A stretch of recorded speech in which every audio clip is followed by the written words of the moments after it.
Welcome to Around the World Today. I'm your host, Terry Davis. And in today's episode, we are continuing our journey through the United Kingdom's devolution story. That's devolution story, people. By turning our attention to England. England, the largest and most centralized of the United Kingdom's nations, presents a unique perspective. Oh, yes, it does. On the devolution debate.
We explore England's current governance framework, the rise of regional authorities, the ongoing calls for an English Parliament, and how England's approach to devolution impacts its regions and communities. So let's dive in. Unlike Wales, Scotland, and Northern Ireland, England has historically operated a highly centralised system of governance. For centuries, power has been concentrated in Westminster, shaping a national identity that often assumes England and the United Kingdom are synonymous with each other. This centralisation has fostered political stability and uniformity in governance, but it has also created significant challenges and tensions. The dominance of London as the political and economic and cultural hub of the United Kingdom has highlighted stark regional disparities, while the capital and south-east have thrived as a global economic powerhouse. Other regions, practically in the North, Midlands and coastal towns, have struggled with economic decline, underinvestment and stagnation. Calls for change have gained momentum. During the late 20th century, practically as devolution was extended to Wales, Scotland and Northern Ireland, efforts to decentralise governance in England included the creation of regional development agencies and directly elected mayors for cities like London. However, attempts to introduce a more widespread regional assembly, such as the North East referendum in 2004, were met with public resistance, halting broader progress. Despite these setbacks, there has been a renewed focus on regional governance in recent years, with initiatives like the Northern Powerhouse and the Midlands Engine, seeking to address economic imbalances. The introduction of a metro mayors in areas such as Greater Manchester, the West Midlands, and Dees Valley represents steps towards decentralisation. Still, the journey is far from complete, and England remains one of the most centralised nations in the developed world. The ongoing debate over the need for an English Parliament or further devolution within England raises important questions. Can regional governance bridge the divide between the North and South? And how can decentralisation ensure that all the regions of England benefit from the nation's prosperity? England's story is one of contrasts, a historically centralised state grappling with the challenges of modern governance and demands of a more equitable and inclusive future.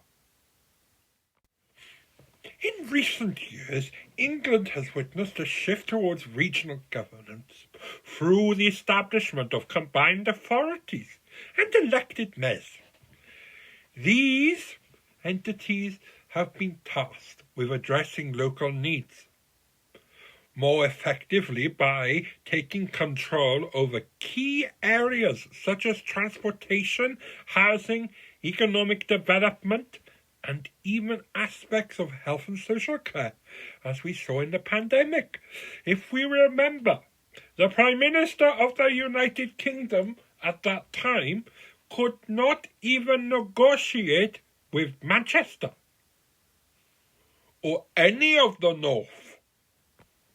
The creation of these regional structures marks a significant step in the decentralisation of power from Westminster. Among the most notable examples is the Greater Manchester Combined Authority, led by Mayor Andy Burnham. This region has pioneered initiatives like the integration of public transport under the B network, aiming to create a seamless and affordable system comparable to the one that's operated in London. It has also tackled pressing social issues, including homelessness, with targeted funding and innovative programs. Furthermore, the authority has begun to integrate health and social care services, aiming for a more joined-up approach that could serve as a model for other regions. The West of Midlands, under the Mayor Andy Street, is another example of how devolution is shaping local areas. The region has prioritised economic regeneration with significant investment in infrastructure projects like HS2 and urban redevelopment in cities such as Birmingham. These efforts are creating jobs and attracting businesses, but they are also highlighting the uneven distribution of resources and progress across England. London, with its established mayoralty, and the Greater London Authority continues to lead in areas such as transportation, innovation, and urban development initiatives like ultra-low emission zones, ULEZ, have positioned London as a regional global leader in tackling urban pollution. However, the city's dominance has also underscores the disparities between the regions, with smaller areas often struggling to match London's level of autonomy or resources. While these regional authorities have shown promise, challenges remain. The lack of a uniformed approach to devolution has led to inconsistencies. I really hate inconsistencies, don't you? Do you know what I mean? It's better when everyone's singing from the same hymn sheet. Some areas, such as Yorkshire, have long advocated for a greater powers, but face political and administrative hurdles. The patchwork system raises questions about equality and equilibrium. Why should some regions have more control than others? Because England didn't vote for it. You could have had the same. Furthermore, cities argue that these devolved powers often come without significant funding, limiting their effectiveness. Regional authorities frequently rely on central government grants, which can restrict their ability to make independent decisions. Despite these issues, the rise of regional authorities represents a critical step towards empowering local communities. And as more regions negotiate devolution deals, the landscape of governance in England is slowly evolving. The new key will be ensuring that this progress is inclusive and equitable, providing all parts of England with the tools they need to thrive. While regional devolution has gained traction across England, there is a growing debate about whether these superficial efforts are enough. Some argue that England, as the largest and most populous nation within the United Kingdom, needs a more cohesive and national solution: an English Parliament. Advocates for an English Parliament believe that such a body would create partiality with Scotland and Wales and Northern Ireland, who already have their own devolved parliaments and legislators.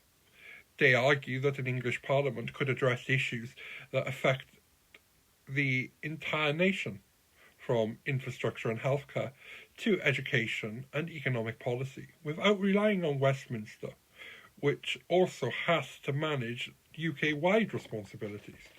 Supporters point out to the so-called West Lothian question, which highlights a imbalance in UK governance.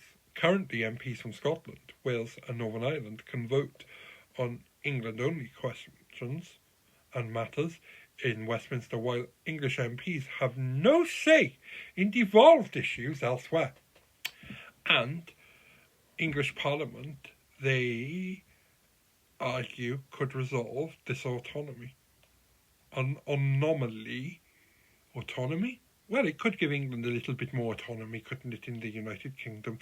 So, yes, this is an anomaly, and provide a stronger unified voice for England within the United Kingdom.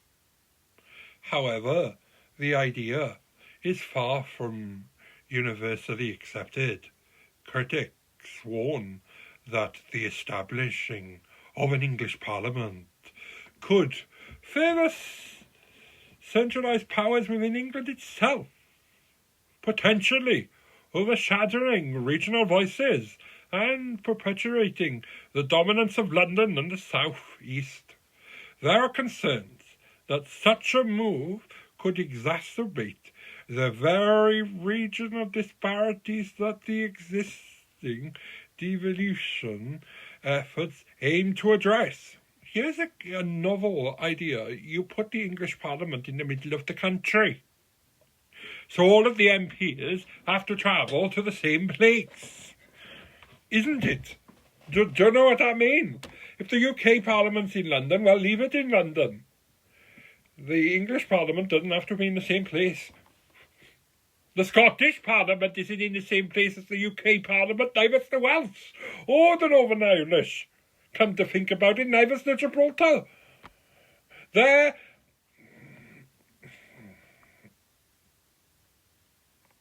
is also a broader question of the UK's unity. Some fear that an English Parliament could destabilise the debate balance of the Union. England already dominates the United Kingdom in terms of population and economic power, and giving it a separate Parliament could shift the focus even further away from smaller nations fuelling calls for independence in Scotland and Wales. The debate also raises questions. Would an English Parliament sit in Westminster, as we just discussed, or would a new location be chosen? To emphasise the decentralisation, what powers would it hold?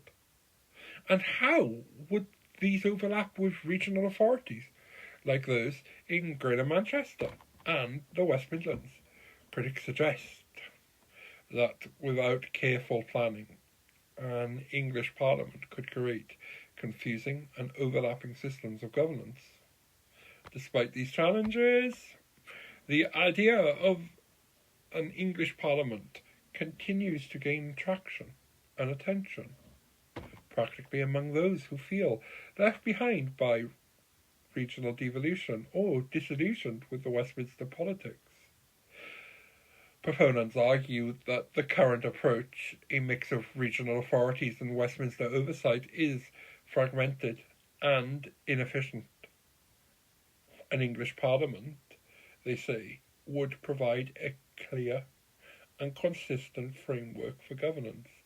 Ultimately, the debate over an English Parliament reflects the complexity of devolution in England. It raises fundamental questions about identity, governance, and balance of power within the United Kingdom, whether England chooses to embrace a national solution or continue with regional devolution. The conversation is far from over. It's quite funny because, like, what you do, because before England, you had places like Cornwall that were actually not part of England and were counted as their own, and there are calls there for them to have devolution and them to have a Cornish assembly. Then you have places on the border of Wales that were traditionally Welsh. Then you have places on the border of Scotland that were traditionally Scottish. Then you have the kingdoms within the United, or England, that united under one king, the powerful king, or the King of England, who then, So, historically, what do we do? England is disparately undermanned because, we all have our legislators. Yeah.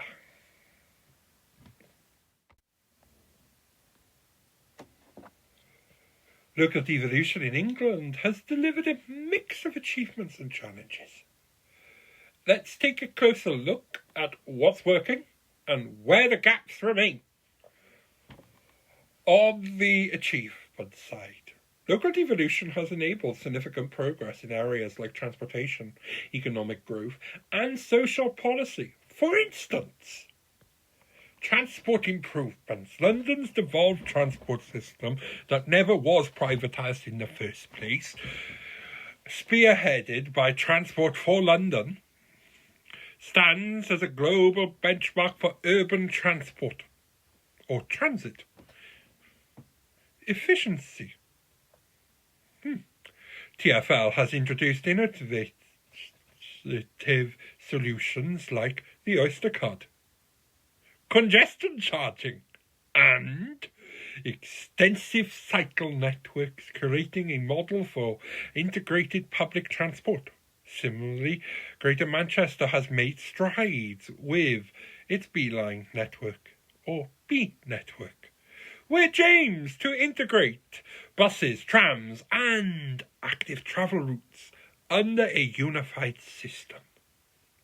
Economic growth, devolution, has helped devolved regions have used powers to attract investment and foster innovation. The West Midlands under Mayor Street has become a hub for advanced manufacturing and technology, drawing on businesses and creating jobs. Similarly, Greater Manchester has seen success in areas like digital innovation, healthcare collaboration, and infrastructure development. Tailored strategies have allowed these regions to address local priorities and unlock economic potential.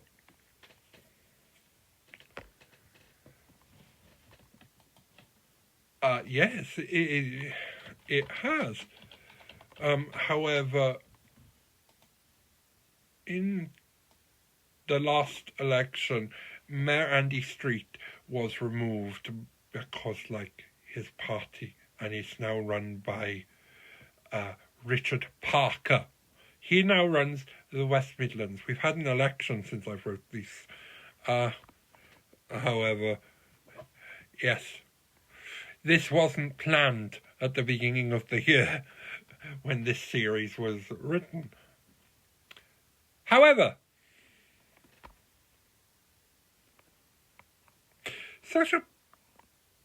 economic growth devolved. I've lost where I am.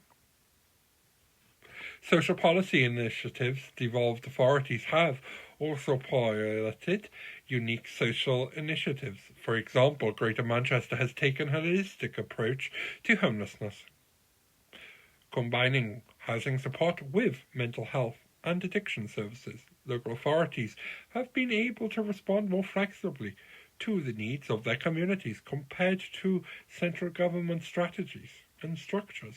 However, devolution in England is not without its challenges. Some of the most significant hurdles include funding disparities. A key issue is the unequal distribution of resources. Wealthier regions, such as London, have a greater capacity to generate revenue through local taxes and investments, allowing them to maximise the benefits of devolution, in contrast to less affluent areas, practically in the northeast or parts of the southwest, often lack financial base to fully leverage their devolved powers. This disparity has created an even playing field, exacerbating regional inequalities. Lack of clarity and consistency. We've been talking about this. The deal-based nature of England devolution has led to patchwork of agreements, each with different powers and responsibilities. For instance, when Greater Manchester has significant control over health and social care, other regions have far more limited powers. The inconsistency, both would apply here, has left some areas feeling left behind and frustrated, confused about what devolution can achieve for them. Well, of course, any first-year marketing student will tell you, get your branding right, get your message right from day one. Limited public awareness, and engagement. Many people in England remain unaware of what devolved authorities actually do. Again, get your branding right, get your message out there. Or how they differ from traditional local councils. This lack of understanding can lead to disagreement and disenfranchisement and lower voter turnout in mayoral elections. Addressing this issue requires better communication and education about the role of devolved governance. Dependence on Westminster. Despite gaining certain powers, devolved regions still rely heavily on central government funding. The disparity means that local authorities often lack the autonomy they need to effect long-term plans, as their budgets can be affected by national policy changes. The story of local devolution in England is a tale of both promise and complexity. While there are shining examples of success, the system as a whole remains a work in progress, bridging future gaps, standardising devolution agreements, and fostering public engagement while be critical to ensuring that local devolution delivers on its full potential for all regions of England. Devolution isn't just about governance structures, it's about people and the tangible ways their lives are affected by shifting decision-making closer to communities. Devolution has created opportunities for more localised retrospective policies, but it has also raised important questions about fairness and inclusivity. Let's begin with positive impacts. Urban regeneration in Liverpool. Liverpool has leveraged its devolved powers to drive urban regeneration, transforming the city into a vibrant hub for culture, business and tourism. Investments in infrastructure, housing and public spaces have revitalised formerly neglected areas. Liverpool City Combined Region Authority has prioritised community-focused projects like Town Centre Fund, which supports local high streets, ensuring regeneration benefits residents as well as business. Cornwall's unique devolution deal. Cornwall, the first rural area to receive a devolution deal, has used its autonomy to focus on its distinct cultural and economic priorities. This includes supporting the Cornish language, investing in renewable energy, projects and promoting local industries like agriculture and fishing. Cornwall's approach demonstrates how devolution can empower communities to celebrate their heritage while addressing modern challenges. Public health initiatives in Greater Manchester. In Greater Manchester, devolved health powers have allowed for the integration of health and social care, leading to more cohesive services for the community. This includes targeted mental health programs and initiatives to tackle homelessness through a coordinated care. These local tailored approaches are important outcomes for vulnerable populations. However, the impact of devolution on communities is not uniform, and there are significant challenges. Regional inequalities, while some areas like Greater Manchester and the west of England, Midlands, have thrived under devolution, others struggle to achieve similar results. Regions without devolved powers with limited resources often face barriers to implementing transformative projects. For instance, rural and coastal communities in the northeast and southwest have expressed frustration over feeling left behind, as devolution tends to favour urban areas with strong economic foundations. Access to services in areas with devolved powers, services like transportation, housing and healthcare, can vary significantly depending on local priorities. While this allows a tailored solution, it also risks creating a postcode lottery, where the equity of services depends on where you live.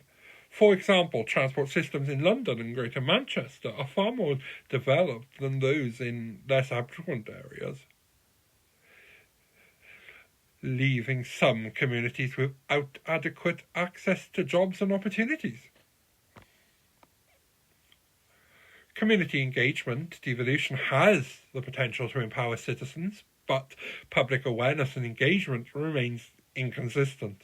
Many residents are unaware of who their regional leaders are or what powers they hold, which can lead to apathy and a lack of accountability, strangling communication and involving communities and strengthening those communications, not strangling them, because that's what they're doing right now. They're strangling them. So they need to strengthen their communications, and involving communities in decision-making processes will be key to ensuring that devolution truly serves people. The risk of new inequalities. Devolution sometimes highlighted existing divides rather than bringing them. Wealthier nations with strong leadership can attract investment and flourish, while poorer areas may struggle to keep up. Without the mechanisms to address these disparities, there's a risk that devolution could deepen inequality between the communities instead of reducing it. Ultimately, devolution in England has brought both opportunities and challenges for communities. When done well, it enables local leaders to address specific needs, celebrate unique identities, and foster a sense of belonging. However, the question whether all communities are benefiting from equally remains open. For devolution to succeed, the grassroots level, there must be a commitment to fairness and inclusivity and investment in all regions, not just the ones with the loudest voices or strongest economies. By listening to communities and addressing their diverse needs, we can ensure that devolution delivers real, lasting change for everyone. As the largest nation in the United Kingdom, England's approach to devolution has significant implications for the rest of the Union as a whole. Balancing local autonomy with national unity is a debate that I wouldn't like to have, but it's a delicate task, especially as Scotland and Wales push for greater powers. England's centralised traditions and evolving regional structures will undoubtedly play a pivotal role in shaping the future of the United Kingdom's governance. England's devolution story is one of experimentation and a lot of trying and playing with. From regional authorities to ongoing debates about an English Parliament, the path forward is far from clear. But what's certain is that the conversation about England's governance will continue to shape its future and the future of the United Kingdom. In our next episode, we will head to Northern Ireland, exploring its unique, complex relationship with devolution. Don't miss out. Thank you for tuning in to Around the World today. Don't forget to subscribe, share your thoughts, and follow us on social media. Until next time, stay curious and keep exploring, and I'm Terry Davis.